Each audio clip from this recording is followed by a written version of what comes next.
হে everyone, বর্ণালী চ্যানেলে তোমাদের সকলকে আরও একবার স্বাগত। আশা করছি তোমরা সবাই খুব ভালো আছো, আমিও ভালো আছি। তো আজ আমাদের পুকুর থেকে তোলা হচ্ছে মাছ। দেখো এদিকে দাদা জাল নিয়ে গেছে, তো এখন পুকুরে জাল ফেলবে। তো খুবই মজা লাগে এসব দৃশ্য দেখতে।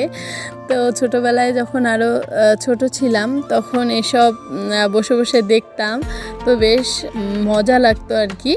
তো দেখো এখানেও অনেকেই বসে আছে চারপাশে, তো দেখছে, মজা করছে সবাই। তো এটাই মজা। আর দেখো চারপাশে কত সুন্দর ধানের বীজ বোনা হয়েছে, তো খুবই সুন্দর লাগছে চারপাশটা, একদম ন্যাচারাল ভাইব। তো বেশ ভালো লাগছে। আর এই যে পুকুরের টাটকা টাটকা মাছ তুলে ভেজে খাওয়ার মজাই আলাদা। যারা খাও তারা তো জানোই, যারা গ্রামে থাকো তারা তো জানোই এসবের কতটা মজা। তো দেখো মাছ তুলে আনা হচ্ছে, এখন অনেক মাছ উঠেছে, তো বড়গুলোকে রাখা হবে আর ছোটোগুলোকে পুকুরে ফেলে দেওয়া হবে। তো খুবই ভালো লাগে এসব দেখতে। তো দেখো বেশি মাছ তুলে নেওয়া হয়নি, কারণ অল্প নেওয়া হয়েছে, প্রত্যেক দিনে তোলা হয়, তো সেজন্য অল্প অল্প করেই।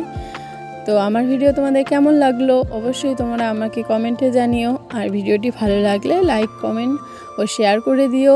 আর অবশ্যই আমার চ্যানেলটা ফলো করে দিও। তো আজকের মতো এ পর্যন্তই, সবাইকে টাটা।